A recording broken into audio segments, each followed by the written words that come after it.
The problem with almost everybody in life is nobody wants to get their ass kicked. And that's why we delve into these things like self-development, learning about psychology, spirituality, deal that we're trying to make with ourselves. Let me deal with a little bit of pain in this area that I'm okay with so I can avoid all of my pain in this other area where I don't want to deal with it. In the spiritual community, there's this idea called spiritual bypassing. And I'm going to look on my phone and read off the definition, where people use high spiritual concepts to try to shortcut or bypass the realities of life. Like, oh, I don't need to make money. I'm above greed.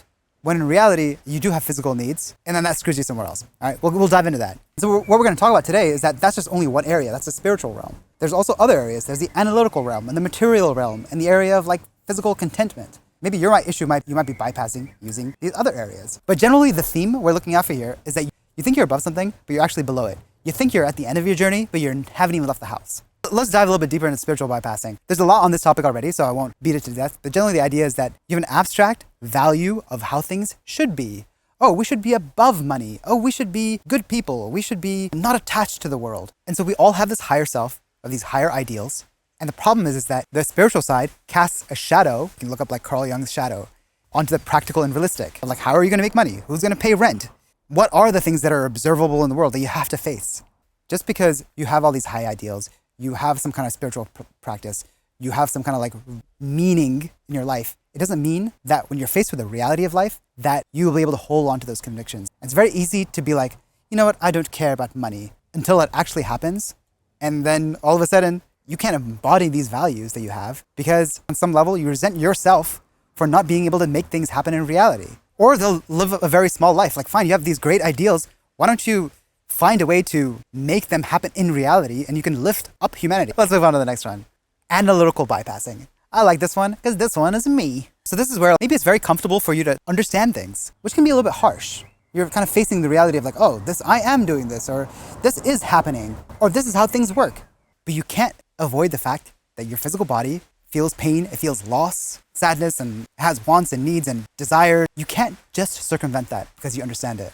And the delusion here is that you're thinking like, yeah, I think that of course it's important to feel your feelings and all that sort of stuff, but like, how does it hurt to understand? And you have to realize that you're trying to bypass the pain of what you feel by understanding it. That's just the area of pain. There's also the area of pleasure and like good things and positive feelings that you might undervalue, because understanding casts a shadow on everything that you value and need that is not clearly understood. And so I can be like, well, I don't understand why I need to have a couch. I don't understand why you need to have a couch. Just sit on the floor, just put some pillows down. Anyway, and you go to your friend's place, you sit on a nice couch and you're like, oh man, this is stuff. And you're not realizing that you actually value that and that you're not really above it. And just because it doesn't make sense to have a couch, you still want a couch. Next you have, what's the opposite of spiritual? The opposite of spiritual, material bypassing, where you focus on what is measurable, what you can see. It's like, if I can't see it, if I can't touch it, if I can't measure it, it doesn't exist. And this casts a very deep shadow of everything that exists that you can't observe yet. It's true. It is painful to look at physical reality, face the prospect of like, that's maybe a lot of what there is. But maybe that's easier for you to deal with, and it's harder for you to deal with the fact that there's things that are true that you can't observe. Like in this group, you'll find like very staunch atheists who will like pride themselves as like, you see, people are not willing to see the reality of the world. That's why they need God, or they need spirituality, or they need whatever else. It's like, you really think that's the only reason that people need it? Well, prove to me the other reason. All right, dude, it doesn't change my life that you have no meaning. Oh man, one of my friends, he's so freaking bad about this. He's like, you know what I'm willing to do? I'm willing to look at the data. Other people are not willing to prove it and all that sort of stuff. I'm like, that's great. How's that working out for you? And then he has problems with finding meaning in his life and purpose. And then he has problems in relationships. I give him some advice here and there, and he's like, no, that can't be true. There's a study that says this, and there's a study that says that. It's like, dude, do you really think if you download every psychological study, you're going to get any answers on how to be with someone, how to find your partner, how to be attractive to them? You're going to be waiting a long ass time. Those studies are not out there, and there probably never will be. And in the meantime, everybody's going to come here and they're going to steal your lunch. And he's going to be like, well, I don't eat lunch. I'm glad I'm getting through to you. And the delusion here is like, yeah, I'll do the thing you're talking about. But what's the harm in measuring things? What's the harm of like reading in a study? It's because literally the study might be wrong. You might have data that is taken out of context, or is trying to measure something that's not very measurable. And you're going to put weight on that more than the reality that can't be measured. That's the downside of, I have a lot to say about this one. I think this might be the worst one, honestly, because they can't see what they can't see. They can't see that they are even within this category. Literally, I brought this up to my friend. He's like, show me 3 areas where I do that. And like you're literally doing it right now. All right, this last one is the opposite of the analytical.